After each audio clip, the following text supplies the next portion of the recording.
istimewanya, maka disebutkan di dalam kitab Tanbihul Ghafilin, ya, disebutkan yaitu oleh Al-Faqih Abu Lais As-Samarqandi, ulama besar, telah menceritakan akan kami oleh Hakim Abu Hasan Ali bin Husain, dan telah menceritakan hadis kepada kami Abu Ja'far Ahmad bin Hatim, dan menceritakan hadis kepada kami Ya'qub bin Jundab daripada Hamid bin Adam, daripada Habib bin Muhammad, daripada Ibrahim, daripada yaitu Maimun bin Mahram, daripada Abdullah bin Abbas, keponakan Nabi itu, Ibnu Abbas. Jadi yang meriwayatkan hadis ini yaitu keponakan Nabi sendiri, Ibnu Abbas. Apa kata Ibnu Abbas? Qala sallallahu alaihi wasallam, telah bersabda Nabi sallallahu alaihi wasallam, man shoma yaum asyura minal muharram, barang siapa berpuasa yaitu di hari Asyura tanggal 9 10 nanti, ini tanggal 4 ini, berarti nanti hari Rabu sama hari Kamis, Pak. Hari Rabu sama hari Kamis. Hari Rabu tanggal 9, hari Kamis tanggal 10. Usahakan sekuat-kuatnya itu. Barang siapa berpuasa di hari Asyura daripada bulan Muharram ini, fa'akana masoma dahrakullahu, maka diberikan pahala seperti berpuasa 1 tahun penuh. Kan ini lumayan nih, luar biasa. Istilahnya kerja sedikit gaji besar, beramal kita sedikit tapi pahalanya besar. Ya, cuman 2 hari kita berpuasa tapi diberikan pahala seperti berpuasa 1 tahun penuh, kan susah itu. Yang model begitulah yang kita cari untuk bekal, yang mudah untuk mengimbangi orang yang dulu. Orang yang dulu umurnya panjang, ibadahnya kuat. Begitu maksudnya. Apa kita masih kebagian surga, kapling surga itu? Untuk yaitu kita bisa mengimbangi orang yang terdahulu yang umurnya panjang-panjang dan ibadahnya kuat-kuat, maka carilah ibadah-ibadah yang model begini. Sedikit ibadahnya, besar pahalanya.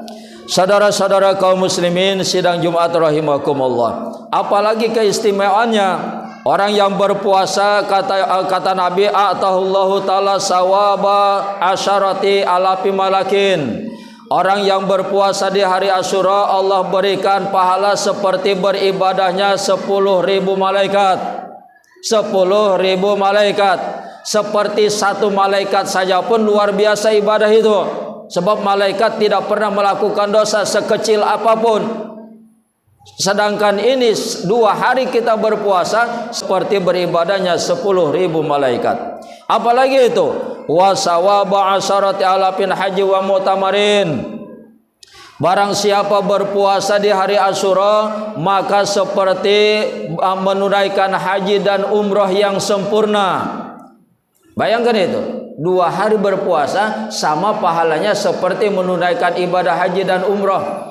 Dan ini kita harus yaitu sepakati, ini adalah perkataan Nabi, hadis Nabi, dan perkataan Nabi adalah perkataan Allah, karena Nabi adalah bagian daripada Allah itu sendiri. Wa may yantiqu 'anil hawa in huwa illa wahyu yuha. Nabi tidak berkata daripada hawa nafsunya kecuali itu wahyu yang diberikan oleh Allah. Nampaknya lidah Nabi yang berbicara, pada hakikatnya Allah lah yang berbicara itu.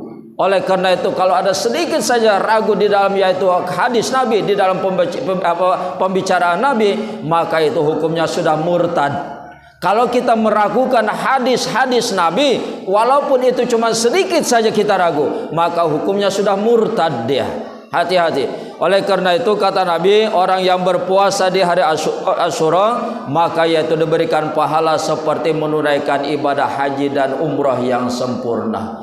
Ini sulit kalau zaman sekarang, Pak, menunaikan ibadah haji dan umrah. Walaupun kita punya uang sekalipun, sudah ongkosnya mahal lagi, 40 juta. Itu haji yang biasa itu 40 juta, 45 juta.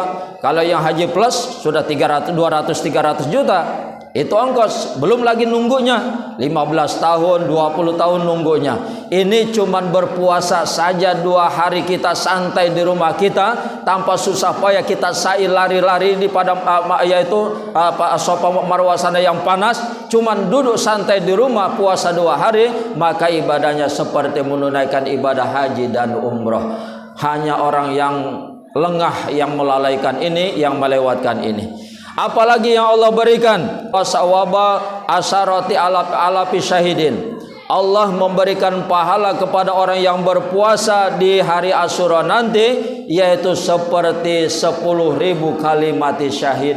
10.000 kali mati syahid. Satu kali saja mati syahid, jaminannya terbebas siksaan kubur, terbebas pertanyaan kubur. Satu kali saja kita mati syahid, maka yaitu terbebas pertanyaan pada mahsyar nanti. Proses pada mahsyar diringankan oleh Allah, dinaungi dengan arasnya Allah, dipermudah masuknya surganya Allah. Ini seperti 10.000 mati syahid.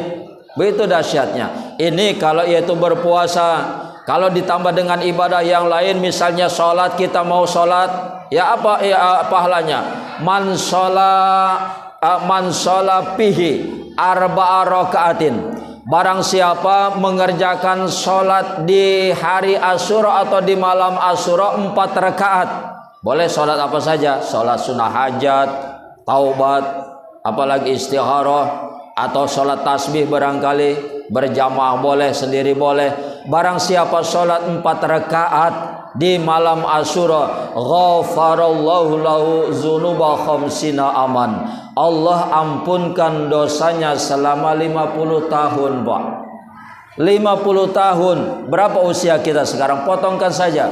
Kalau barangkali melakukan dosanya cuma 25 tahun, masih tersisa 25 tahun yang lainnya, maka sisanya itu diberikan kepada keluarga kita. Ya, pengampunan tadi diberikan kepada orang tua kita, kepada yaitu pasangan hidup kita, kepada istri, kepada suami, diberikan kepada yaitu anak-anak kita. Itu luar biasanya. Dan yang terakhir barangkali ini Asyura juga sering dikatakan hari rayanya anak yatim, Pak. Oleh karena itu jangan lupa nanti di hari Asyura tanggal 10, maka kita kalau bisa carilah anak-anak yatim, ya, barang 2-3 orang. Ya, kita santuni dia, kita bahagiakan dia, kita senangkan dia.